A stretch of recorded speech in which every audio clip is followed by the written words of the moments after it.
The Milwaukee Bucks and Boston Celtics have given us our first 7-game series in this year's playoffs. And it's been a fascinating chess match of lineup changes by both coaches that has caught my eye.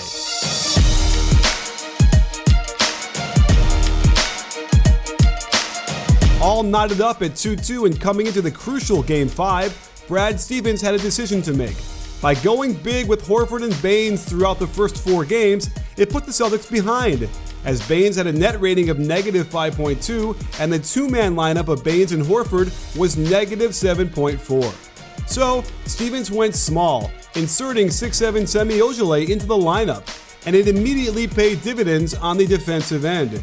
While he doesn't contribute much at all by way of scoring, his strength and positioning went a long way towards stopping the Bucks' offense, where they scored a series-low 87 points.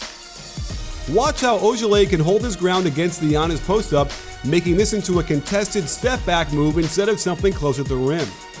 Same kind of defense here, and even though the shot rolls in, it's terrific defense and the kind of shots Stevens is happy for Giannis to take on the road in a Game 7.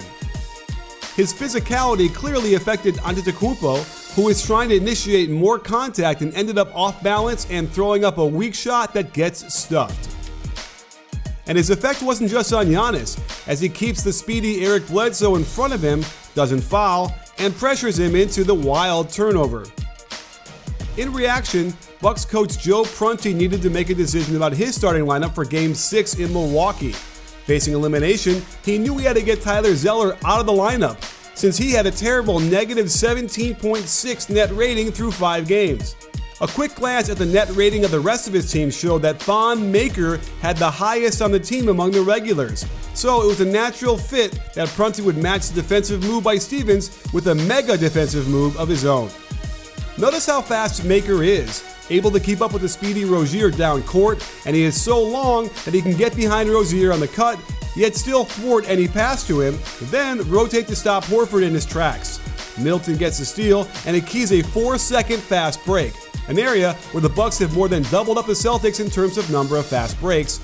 And Maker has been able to help a bit with this, as he is as fast as anyone else on the court, getting to the hoop before the defense can stop him.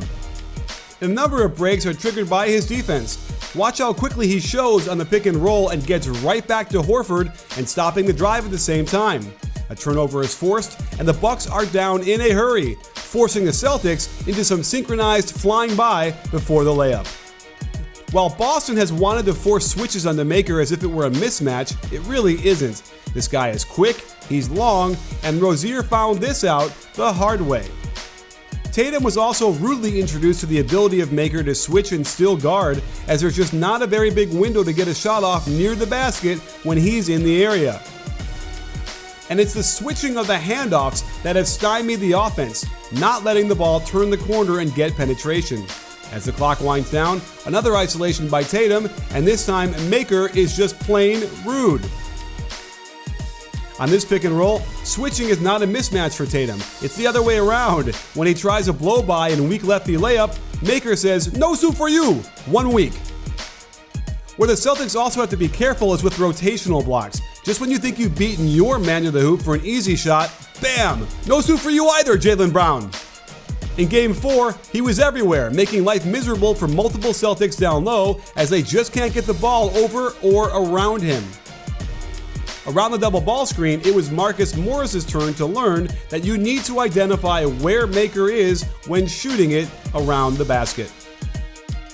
As we move to Game 7, keep your eye on how these two coaches adjust their lineups.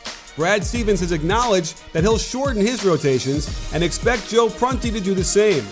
While the home team is heavily favored in these scenarios, it could be the influence of Thon Maker as a defensive stopper that gets the Bucks in position to steal this game and advance. But if Semi Ojeleye can continue to make Giannis work hard for his buckets, then the Celtics should move on.